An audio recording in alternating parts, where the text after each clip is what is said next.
Black-Scholz মার্টন model এটা মূলত এই তিনজনের নাম থেকেই এই মডেলটার নাম দেওয়া হয়েছে। এটা দ্বারা মূলত আমরা কিভাবে স্টক অপশনের ভ্যালুয়েশন করে সেই জিনিসটা জানবো।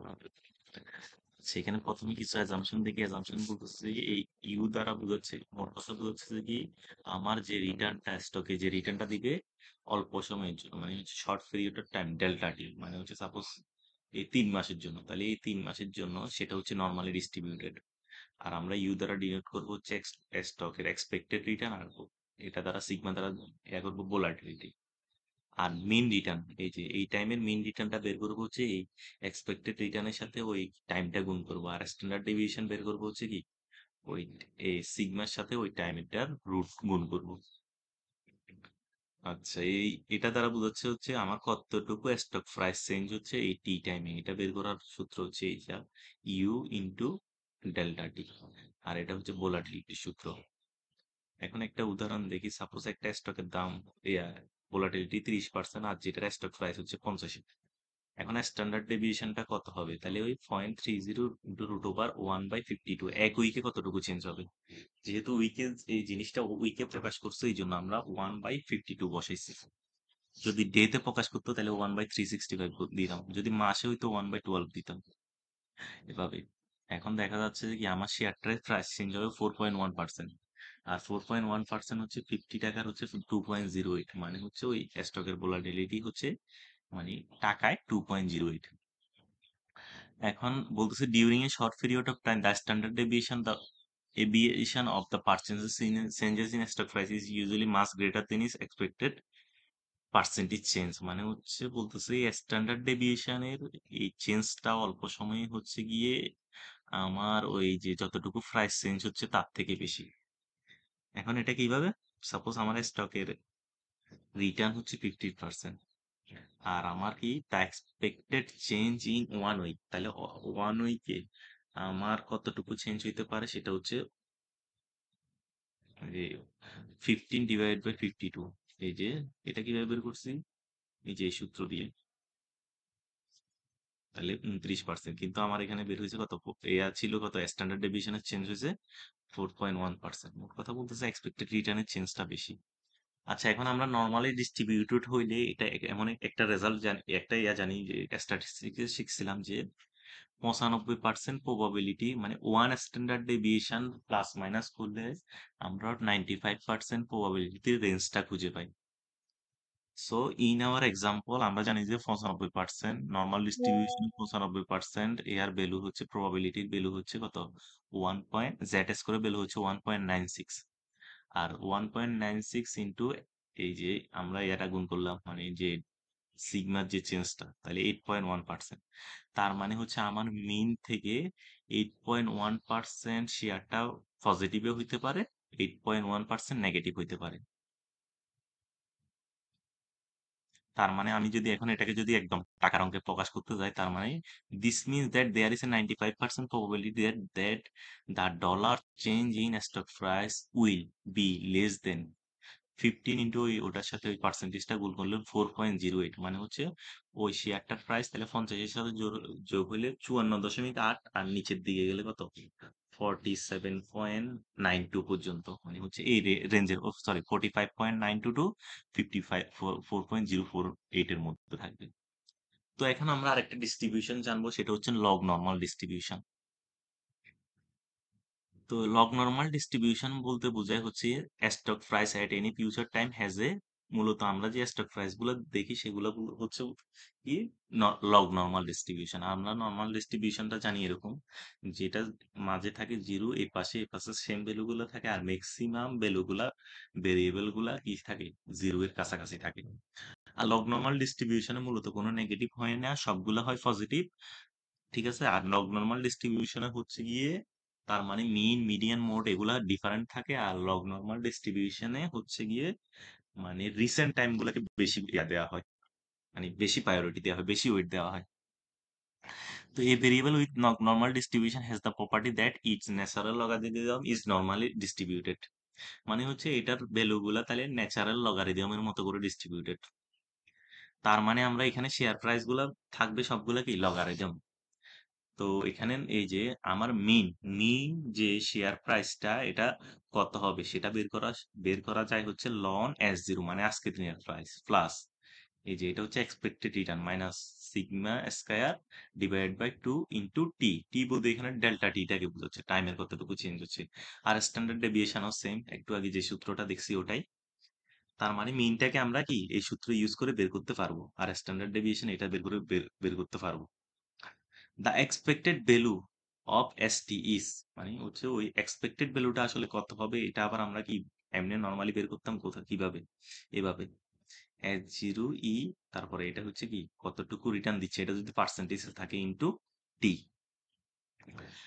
আর ভ্যারিয়েন্স বের করার সূত্র এটা যদি এখানে লিখছে তবে এটা আমাদের কোনো কাজে লাগবে না কারণ ব্ল্যাক শোলস আমরা তো মূলত পরীক্ষায় যেগুলো আসবে সেগুলো হচ্ছে ব্ল্যাক শোলস মার্টন মডেল দিয়ে ভ্যালুয়েশন করতে বলবে সো ওই মডেলের ভ্যালুয়েশনের জন্য আমার এই জিনিসটা আসলে দরকার নেই আচ্ছা স্টক গুলা ফলো করবে হচ্ছে লগ নর্মাল ডিস্ট্রিবিউশন আর নর্মাল ডিস্ট্রিবিউশন হচ্ছে ম্যাক্সিমাম ভ্যালু গুলা ভেরিয়েবল গুলা থাকে মিন এর ক্লোজ আর লগ নর্মাল ডিস্ট্রিবিউশনে কি করা হয় রিসেন্ট নিউজ গুলাকে বেশি ওয়েট দেওয়া হয় আর এটার ক্ষেত্রে সেম 95% প্রবাবিলিটিতে কত লোয়ার রেঞ্জ হচ্ছে -1.96 into standard deviation higher range হচ্ছে কি 1.96 মানে প্লাস মিনের সাথে 1.96 ইন্টু স্ট্যান্ডার্ড ডেভিয়েশন প্লাস হয় হায়ার রেঞ্জে আর লোয়ার রেঞ্জে হচ্ছে কম মানে হচ্ছে আমার স্টকটার ভ্যালু এই দুইটার মাঝামাঝি থাকে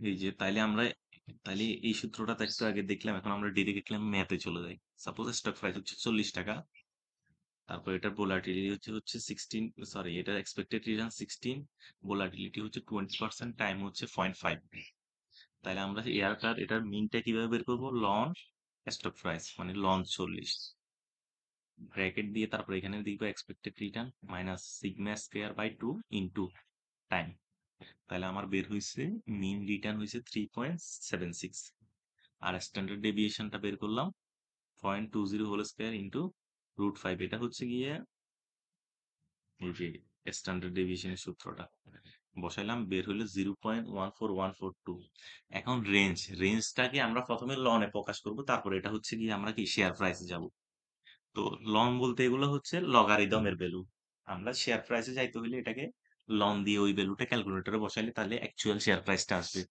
আমার মিন বের হচ্ছে 3.76 প্লাস 1.96 ইন্টু স্ট্যান্ডার্ড ডেভিয়েশন তাহলে বের হইলো 4.0372 আর লোয়ার লিমিটের ক্ষেত্রে বের হবে তাহলে মাইনাস করলে বের হবে তাহলে এটা হচ্ছে 3.48 তার মানে আমার শেয়ার প্রাইসের আপার লিমিট হবে লন 4.0372 আর লোয়ার লিমিট হবে 3.48 আমরা জানি লগারিদমের ভ্যালু ক্যালকুলেটর বের করতে হলে কি দিতে হয় এক্সপোনেনশিয়াল তাহলে আপার লিমিটেডটা দিয়ে এক্সপোনেনশিয়াল দিয়ে ওইটার ভ্যালু বের করলাম তাহলে শেয়ারের আপার ভ্যালু হওয়ার সম্ভাবনা হচ্ছে 56.66 আর লোয়ার হচ্ছে 32.45 তার মানে হচ্ছে এই যে টি হচ্ছে যেহেতু 0.5 তার মানে 6 মাসে এই স্টকটা 32 টাকা থেকে 56 টাকার মধ্যে ট্রেড হবে আর যে এটা বলা যাচ্ছে হচ্ছে 95% প্রবাবিলিটিতে আরেকটা এক্সাম্পল দেখি যেটা হচ্ছে শেয়ার প্রাইস 50 এয়া হচ্ছে 8% সিগমা হচ্ছে 10% টাইম হচ্ছে 1 তাহলে মিন লন 50 তারপরে সূত্র অনুযায়ী বসাইলাম তাহলে 3.9870 স্ট্যান্ডার্ড ডেভিয়েশন বের করলাম এটার সাথে কি করলাম আপার লিমিট বের করলাম লোয়ার লিমিট বের করলাম আচ্ছা এখন আমরা যে রিটার্ন গুলা দেখলাম এই রিটার্ন গুলা অ্যাকচুয়ালি আমার কিসে দেওয়া এই যে এখানে যে রিটার্ন গুলা ছিল সেগুলো আসলে আমার শেয়ার প্রাইসের সাথে রিটার্নটা কি বাড়তেছে কমতেছে ঠিক আছে এখন আমার রিটার্নটা সাপোজ কিসে দেওয়া আছে মানে ডিরেক্ট শেয়ার প্রাইসে দেওয়া আছে এই যে এখানে মূলত হচ্ছে গিয়ে লগারিদমে বের করছি তারপরে গিয়ে আমরা কি করছি এখন আমার এটা না দিয়ে শেয়ার প্রাইস না দিয়ে ডিরেক্ট কি রিটার্ন দেওয়া আছে তাহলে আমরা কিভাবে বের করবো এক্ষেত্রে সূত্রটা হচ্ছে ইউ মাইনাস মানে ওই expected return minus sigma square divide by 2 into t এটা হচ্ছে কি মিন আর স্ট্যান্ডার্ড ডেভিয়েশন বের করার সূত্র আগের মতোই তাহলে আমরা বের করি তাহলে লন রিটার্ন পাইলাম এত স্ট্যান্ডার্ড ডেভিয়েশন পাইলাম এত রেঞ্জ পাইলাম কত এই দুইটা আপার রেঞ্জ হচ্ছে 54.2% মানে এই শেয়ারের রিটার্ন দিতে পারে হচ্ছে গিয়ে আপার দিকে 54.2% আর লোয়ারে হচ্ছে -24.2% তো এটাই হইলো গিয়ে মূলত যখন পার্সেন্টেজে দেওয়া থাকবে তখন আর ওটা আমরা অ্যাকচুয়াল শেয়ার প্রাইসটা আসলে বের করতে পারবো না। তো এটাই হচ্ছে গিয়ে কি আমার রেজাল্ট। আচ্ছা, এখন বলা হচ্ছে ক্যালকুলেটিং হিস্টোরিক্যাল ভোলাটিলিটি। আমরা এখন হিস্টোরিক্যাল ভোলাটিলিটি বের করতে পারবো। সাপোজ আমার কাছে কয়েকটা অবজারভেশন আছে কয়েকটা ইয়ারের, আর উইকলি ডেটার জন্য আমরা এইভাবে প্রকাশ করবো আর কি। আর calculate the continuously compounded return each interval. Continuously compounded return বের করতে হবে। এটা বের করার সূত্র হচ্ছে যে এটা মানে এই এয়ার রিটার্ন মাইনাস প্রিভিয়াস ইয়ারের রিটার্ন। আর এটা হচ্ছে লং ফাংশনের value. Calculate the standard deviation, তারপর স্ট্যান্ডার্ড ডেভিয়েশন বের করতে হবে। তারপরে কি হিস্টোরিক্যাল ভোলাটিলিটি এস্টিমেট করবো। এন হচ্ছে এন দ্বারা বোঝাবে হচ্ছে নাম্বার অফ অবজারভেশন। এসআই দ্বারা বোঝাচ্ছে হচ্ছে গিয়ে stock price at the end of I interval, মানে হচ্ছে আই সময়ে স্টক প্রাইস কত, আর টি বলতে টাইম বোঝাচ্ছে। আর এটা বের করার সূত্র হচ্ছে এটা, এটা বা এটা দুইটা একই সূত্রই, একটা দিয়ে করলে হবে। আর ইউ ইজ দ্য মিন, ইউআই দ্য স্ট্যান্ডার্ড ডেভিয়েশন, অফ আর স্ট্যান্ডার্ড ডেভিয়েশন বের করবো হচ্ছে এই সূত্র ইউজ করে। আর এস্টিমেটেড যে ভ্যালুটা সেটা বের করবো হচ্ছে এটা দিয়ে। স্ট্যান্ডার্ড ডেভিয়েশন ইরোরের এস্টিমেট বের করবো হচ্ছে আবার কি এই সূত্রটা দিয়ে। এখন আমরা মূলত প্র্যাকটিসে গেলে ব্যাপারগুলো বুঝবো। সাপোজ এখানে কি দিল, মানে দিন আকারে দিছে, জিরো থেকে শুরু এরকম প্রত্যেক দিনের স্টক প্রাইস দিছে। আর এটা প্রাইস রিলেটিভ বের করছে। প্রাইস রিলেটিভ কিভাবে বের করছে, এখানে 20.1 হয়েছে আজকে দিনে, ডিভাইড বাই প্রিভিয়াস দিনের। তাহলে এটা এখানে এই ভ্যালু গুলা পাইলাম। তারপরে এগুলার হচ্ছে গিয়ে কি করলাম, ডেইলি রিটার্ন বের করলাম। ডেইলি রিটার্ন বের করার সূত্র কি, লন ইন্টু এ 1.005, এটা বসালে এই ভ্যালু গুলো আমরা পাইলাম। তো এখানে যতগুলা ভ্যালু পাইছি সবগুলাকে আমি কি করলাম, যোগ করলাম। সবগুলাকে যোগ করে আমি পাইছি 0.09531। তারপরে এগুলার আবার কি করলাম, এগুলাকে আবার স্কয়ার করলাম, স্কয়ার করে সবগুলাকে যোগ করলাম, তাহলে পাইছি 0.00326। তাহলে আমরা ওই স্ট্যান্ডার্ড ডেভিয়েশন অফ ডেইলি রিটার্নের সূত্রের মধ্যে এই ভ্যালুগুলো আমরা কি করলাম, বসাই দিলাম। তাহলে আমার standard deviation of daily return বের হচ্ছে 1.216। আর এখানে টাইম যেহেতু দৈনিক আকারে দেওয়া, আমরা ধরে নিব যে এখানে কত, 252 দিন ট্রেডিং ডে একটা বছরে হয়। তো ট্রেডিং ডে কেন ইউজ করা হচ্ছে সেটা নিয়ে আলোচনা একটু পরে দেখবো।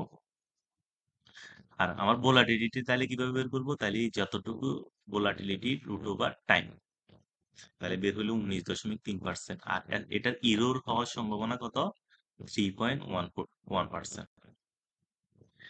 আচ্ছা,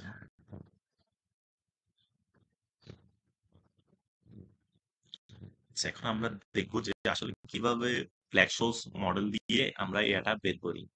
তো ব্ল্যাক শোলস মেথডে প্রথমে আমাকে D1 বের করতে হয়, তারপর D2 বের করতে হয়।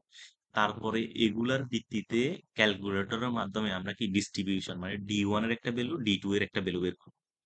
তো ব্ল্যাক শোলস মডেলের দ্বারা এখানে আমরা মূলত black Scholz method can only be use non dividend paying European options এর ক্ষেত্রে। তো প্রথমে আমরা একটা কল অপশনের প্রাইস কিভাবে বের করবো দেখবো। কল অপশনের প্রাইস ইকুয়াল টু S0 মানে আজকে দিনের প্রাইস ইন্টু ND1 মানে হচ্ছে এটার একটা প্রবাবিলিটি মাইনাস KER⁴ মানে হচ্ছে যত টাকা এক্সারসাইজ প্রাইস সেটার প্রেজেন্ট ভ্যালু ইন্টু কি ওটার একটা প্রবাবিলিটি। তো আমরা সাধারণত এরকমই জানি, কোন একটা কল অপশনে আজকের দিনের প্রাইস হচ্ছে মূলত এই যে শেয়ার প্রাইস যত হবে মাইনাস ওটা যত দামে এক্সারসাইজ করা হবে। তো ওই সূত্রটা মূলত অনেকটা এরকমই। আর আমার এখানে এখানে বলতেছে ইন্টারেস্ট রেট হচ্ছে 12%, ভোলাটিলিটি হচ্ছে 30%, আর টাইম হচ্ছে 3 মাস। তাহলে আমরা লং বসাইলাম S0 মানে আজকের দিনে শেয়ারের প্রাইস, আজকের দিনে শেয়ারের প্রাইস হচ্ছে কত, 52 টাকা, আর স্ট্রাইক প্রাইস হচ্ছে 50 টাকা। 52 টাকা 50 টাকা বসাইলাম। তারপরে রিটার্ন হচ্ছে 12% প্লাস সিগমা স্কয়ার বসাইলাম ডিভাইডেড বাই 2 × T। আর নিচে 0.30 ইন্টু টি, টি মানে হচ্ছে 0.25 ইয়ার, আমি এখানে 0.25 ইয়ার বসাইতে ভুল করে ফেলছি, তাহলে 0.53647 বের হয়। এটা হচ্ছে D1 এর ভ্যালু।